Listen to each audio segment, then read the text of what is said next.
Fala galera, mais um dia de fofoca literária aqui, mais uma semana trazendo uma ideia para você.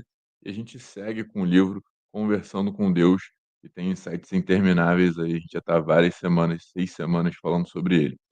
E hoje a passagem que eu queria trazer para vocês é uma passagem que ela fala o seguinte: que certo e errado é algo subjetivo de um sistema pessoal de valores, beleza?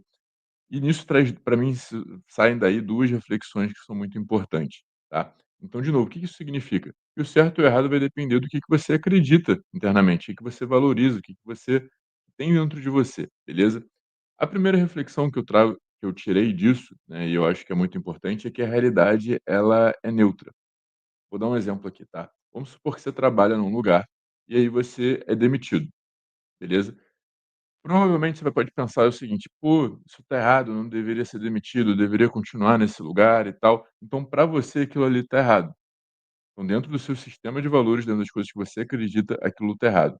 Só que se você transfere para a pessoa que te demitiu, às vezes ela vai pensar assim: "Cara, se eu não demitisse essa pessoa, por exemplo, poderia não fechar as contas no final do mês, porque o meu faturamento caiu, eu teria que fechar a minha empresa, então eu fiz o que era certo para minha empresa continuar acontecendo". Então dentro da visão dele, tá certo. Dentro da visão que às vezes da pessoa que foi demitida, tá errado. Então o que que isso quer dizer? Que a realidade em si, ela é neutra, ela é um fato. Qual é o fato? O fato foi que o empregador demitiu o empregado, ponto. Esse é o fato. Tudo além disso, do que de fato aconteceu, certo e errado, vai depender do valor da pessoa que está observando o fato. Então a gente vai falar: "Não, isso está errado", mas isso está errado sempre baseado no que a gente acredita. Então isso primeiro traz uma noção de a gente conseguir, desapegar o certo e errado dos fatos. Então você consegue ver a realidade sem colocar aquele filtro de certo e errado. Você entende que esse filtro ele vem de dentro de você. Então esse é o primeiro ponto. E o segundo ponto que eu acho que é muito importante também, é que ele te coloca numa posição de você conseguir ver as coisas baseado na perspectiva de outras pessoas. Então você consegue ver assim: "Cara, beleza, dentro da minha perspectiva, tá errado, porque eu acredito nisso, nisso e naquilo".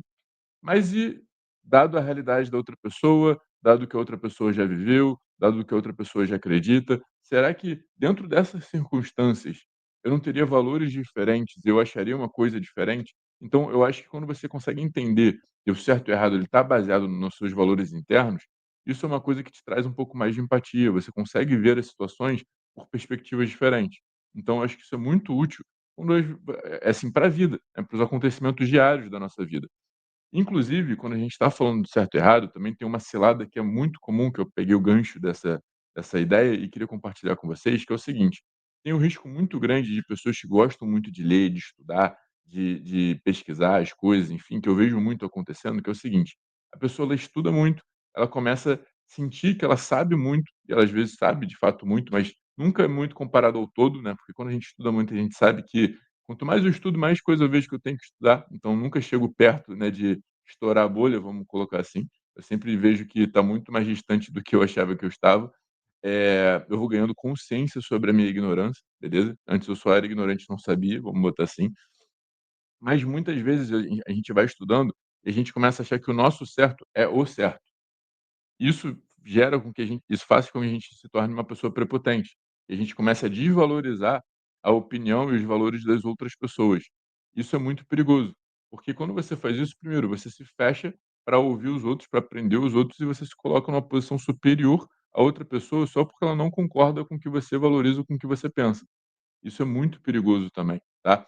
Então, inclusive, quando a gente faz esse processo de olhar para nós mesmos e se obrigar a ser humilde e entender que a gente não sabe de tudo, apesar de a gente ter estudado muito sobre um assunto, enfim, e ouvir outras pessoas, porque às vezes, por exemplo, vou dar um exemplo aqui do jiu-jitsu que eu gosto, tá.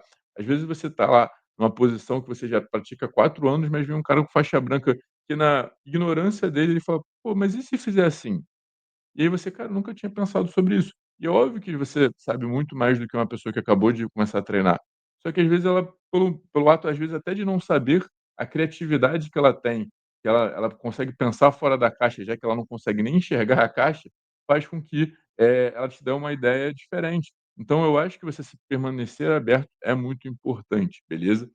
E outra coisa que eu acho que é legal, é você conseguir revisitar os seus valores de tempos em tempos e você ter, uma noção se eles são seus mesmos ou se você pegou esses valores de alguém. quais são os seus valores. Isso tudo eu acho que é muito importante você ter de forma palpável, você ter de forma consciente, né. Então, às vezes tem coisas que você acredita que não foi porque, você pensou nisso, você acreditou de forma consciente, mas às vezes, sei lá, foi da sua educação, seus pais passaram, ou o colégio que você estudou, ou o meio que você vivia, e aí às vezes você para: "Cara, eu nem sei se eu acredito de fato nisso", mas virou um hábito acreditar nisso, né. Então também é legal pensar nos valores dessa forma, e você ter eles sempre de forma clara e não de uma forma subconsciente, vamos botar assim, né, uma coisa que você acredita sem saber nem que aquilo ali é uma coisa que move na sua vida. Então eu acho que é legal você entender os seus padrões de comportamento, você entender, e é até uma maneira muito legal de você entender o que você valoriza e a forma que você age. Então, por exemplo, eu posso falar: "Não, eu valorizo muito meu exercício físico", mas se eu falto sempre, se eu sempre dou uma maneira de não ir, eu acho que as minhas ações elas já estão me dizendo que talvez eu não valorize tanto quanto eu achava que valorizava. Então também é legal você pensar dentro disso aí. Será que o seu discurso e a sua ação, eles estão juntos? Porque às vezes você gostaria de valorizar algo, mas você não valoriza de fato.